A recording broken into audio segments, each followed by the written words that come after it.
Თელმებით მეგობრებო, კარგი ხანი არ დაიმპოსტავს ჩემი პოეზიის შესახებ. მახსოვს ერთხელ მკითხეს, არ გინდა გამოსცე შენი პოეზიის კრებული და არც რვედი მაქვს და არც ფინანსები.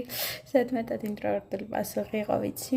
როგორც მოგახსენებათ, რაინებით ძალიან გავჩნდა მაგ ტვინში ქართული, ჩვენი მშობლიური, ჩვენი ოკუპანტური მეზობლის რუსული, ანგლისური, ამენებზე ვთხსავს ხვანებით, რა თქმა უნდა, რაც თუ ისე მესმის, მაგრამ ეს სამი ენა მაინც რაღაცნაირად ჩემს გულში ცხოვრობს თავისებურად. რა თქმა უნდა, ხვანებით მესმის თურქული დიდად სასიამოვნო არ მხვდება ყურში. იტალიური ძალიან მამაცი ენა, გერმანული ძალიან მკაცრი, ფრანგული ზედმეტად ნაზი. პოლონური, უკრაინული თავისებურად ძალიან ახლობელი და თანშორეული.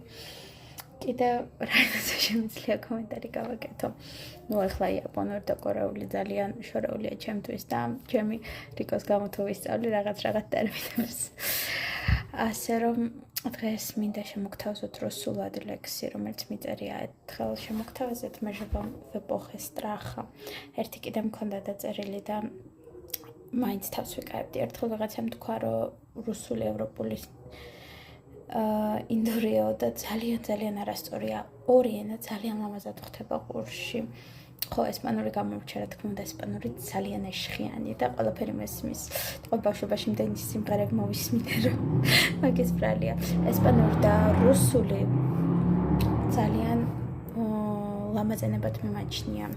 ქვეყანა და პოლიტიკას არ ვეხები, მაგრამ ჩემთვის პირადად ეს ორი ენა არის ძალიან ლამაზი და ერთ-ერთზე ვწერ ლექსებსაც კიდევაც, მაგრამ маინც არ ვაქვეყნებ. სხვადასხვა ფაქტორის გამო და ერთსაც შემოგთავაზებთ კარგი страхის ეპოხის გარდა. Я забуду все об этом планете. Я забуду все об этом планете и улечу туда, где не будут жить так мрачно. Я забуду все об этих жестоких войнах. Не вижу никого, кто когда-нибудь мне сильно солгал.